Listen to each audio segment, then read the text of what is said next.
o exercício da paciência. Pacientes idosos, muitos deles idosos, esperam até um ano ou até mais pela realização de uma cirurgia. Eu estou focando o assunto, viu?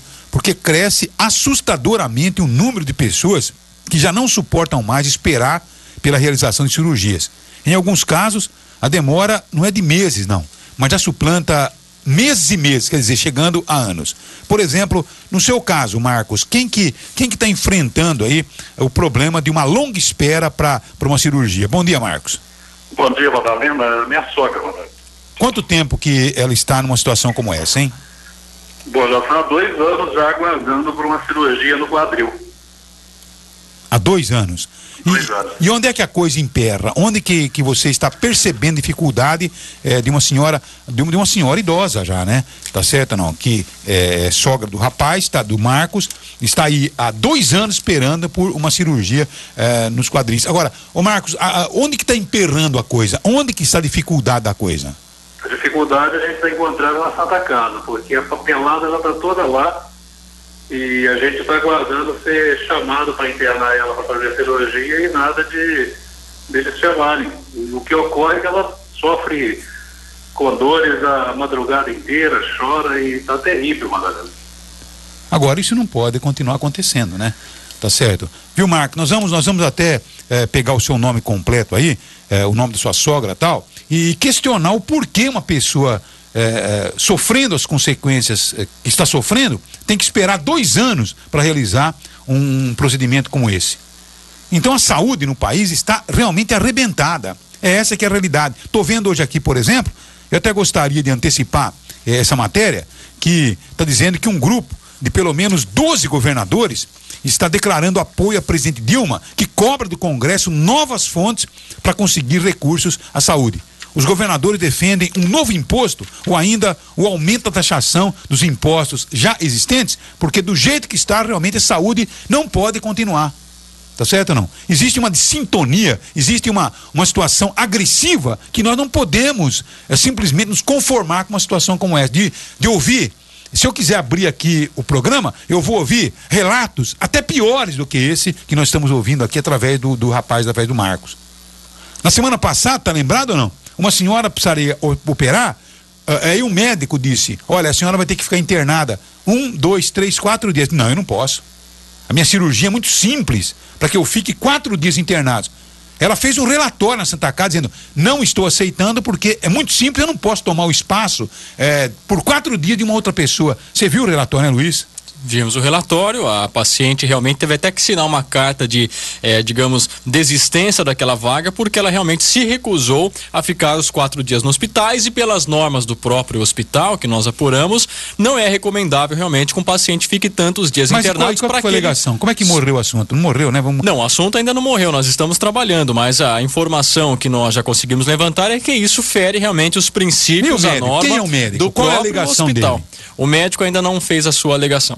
Já foi localizado? Já foi localizado, nós temos o nome dele, inclusive. Eu gostaria até de dar a oportunidade, sem falar o nome dele agora, mas passar pro Fernando e Pablo.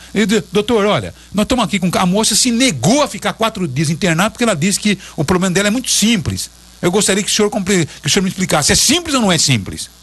Você entende? Porque ela disse, olha, qual era a cirurgia dela? Na mão, né? Na mão, alguma situação na mão dela. Enfim. Agora, nesses 4 dias que ela ficaria internada, ela passaria por, de repente pode ser, não, vocês estão enganados, ela vai passar por toda uma preparação, porque parece simples, mas não é simples, vocês são leigos. Então, se o médico disser isso, eu calo a minha boca. Agora, ele vai ter que provar por A mais B que realmente é isso, porque não está dando mais, parece que se não for uma justificativa bem plausível, parece que o pessoal está trabalhando realmente para destruir a saúde pública no país. Porque é uma disparidade, né? Ao passo que alguém que precisa de uma cirurgia, que sofre com dor, não consegue leito, e outro paciente que talvez não necessitasse, permanece quase que uma semana, né, hospedado na Santa Casa, é realmente uma disparidade, né? De se estranhar. De se estranhar, porque se preconiza, né? O mínimo de tempo possível de internação, independente do caso, do motivo da doença. A gente vê, até hoje, você vê as mulheres que vão para maternidade e aí ter os seus filhos, já não ficam mais internadas, praticamente ficam no máximo ali 2 dias e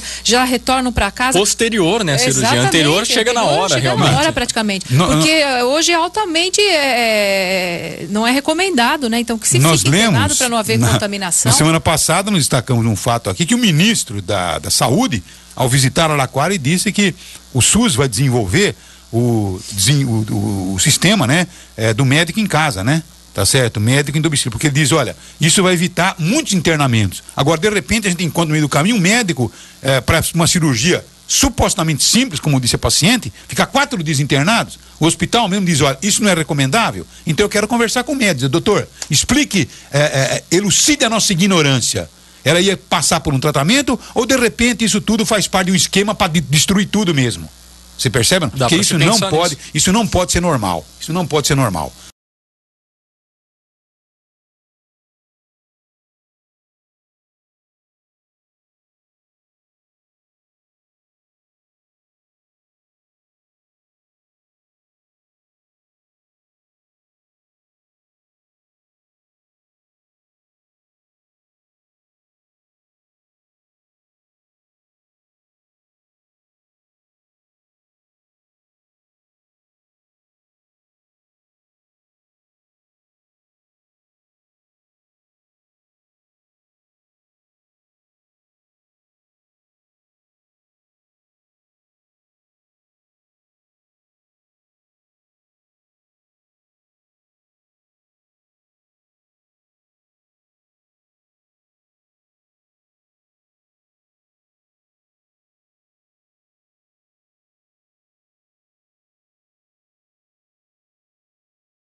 Uma criança contrai meningite e a família inconformada está responsabilizando o posto de saúde em um bairro de Araraquara. Agora eu pergunto, né, Luiz, Nancy, qual que seria a responsabilidade do posto de saúde numa questão como essa?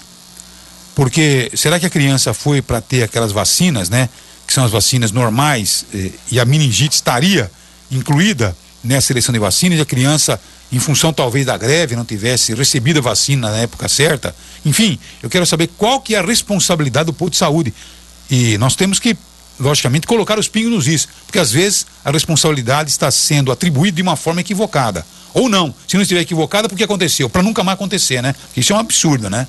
O caso da vacina contra a meningite, ela é bastante específica, né? Apenas até uma certa idade, né? 2 ou 3 anos, não me lembro bem agora, que ela é aplicada e depois, salvo em casos de campanha, como aconteceu recentemente, no ano passado, que também limita a idade, ou salvo realmente uma recomendação médica através de uma carta que o posto tem que disponibilizar, mas é bastante restrita, então a gente precisa averiguar realmente a idade. Porque o que eu quero é fazer justiça, né, com o nosso programa, logicamente não prejudicar ninguém, mas enfim, proteger aquele que precisa ser protegido, né, de um equívoco às vezes, né. Deixa eu conversar com o cidadão. É o seu Gilberto que tá comigo? Não, é a mãe. A mãe, como é o nome dela?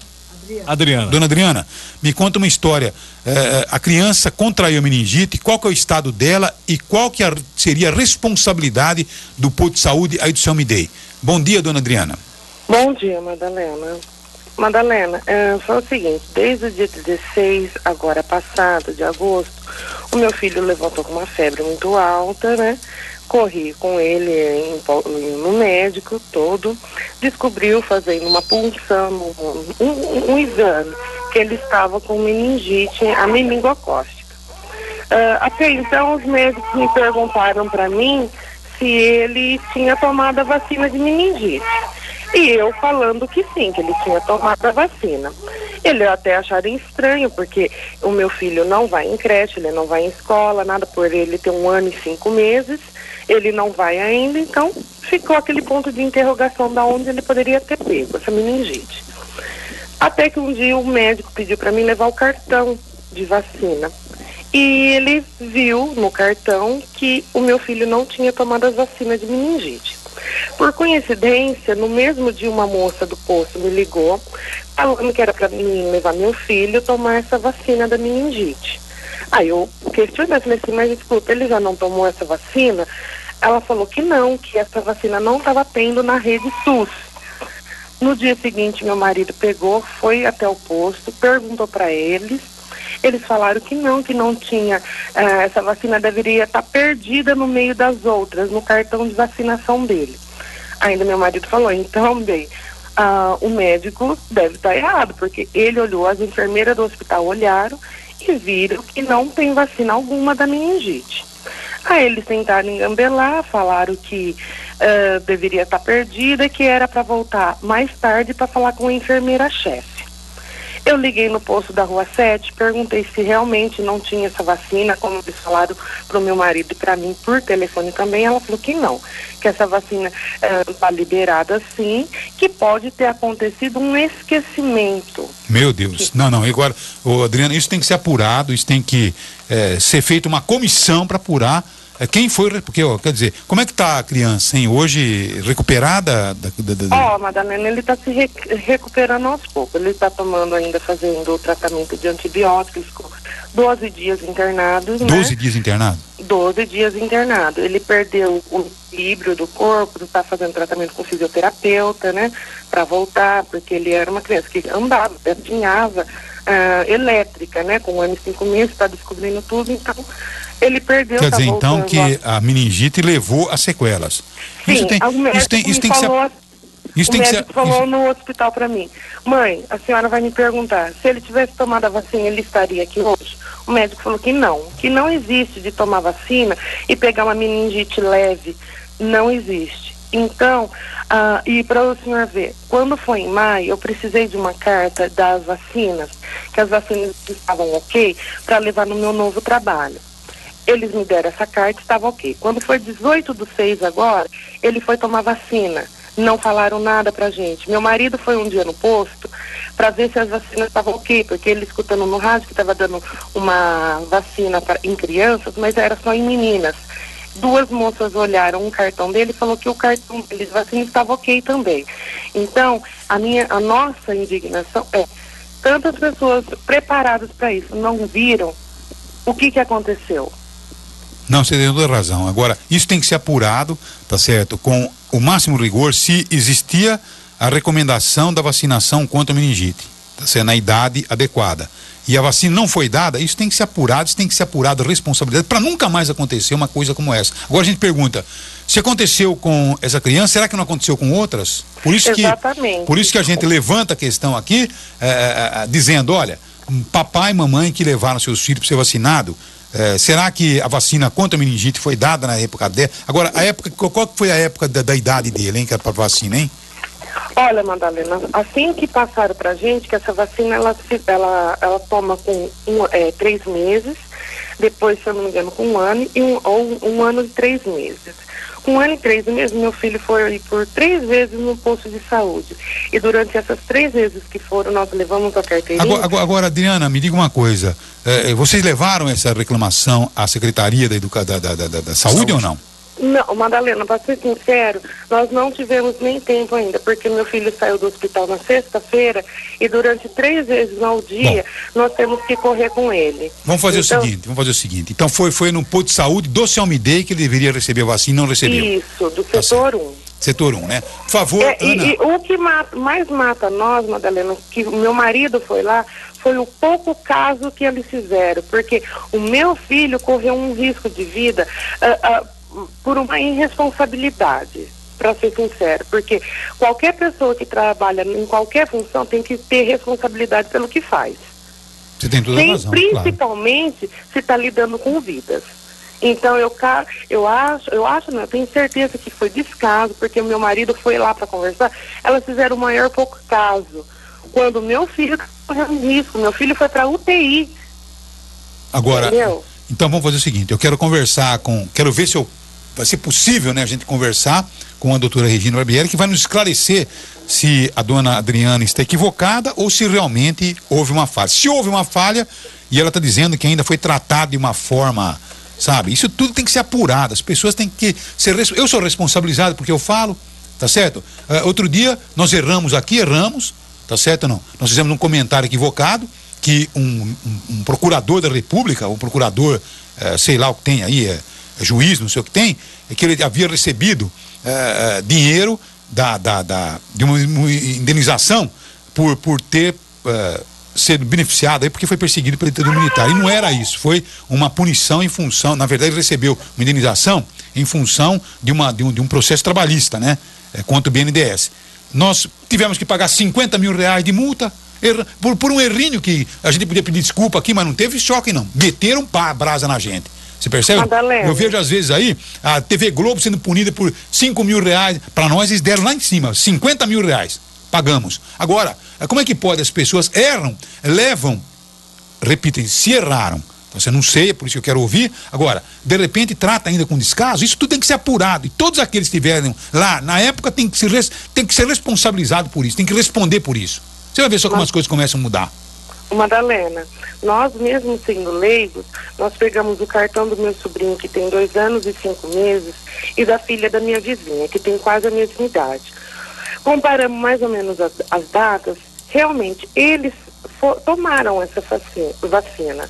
Aí a minha pergunta, por que o meu filho não tomou? Sendo que nós levamos, eu nunca deixei de levar meu filho no posto para tomar uma vacinação, ainda tanto que eu falei pro médico.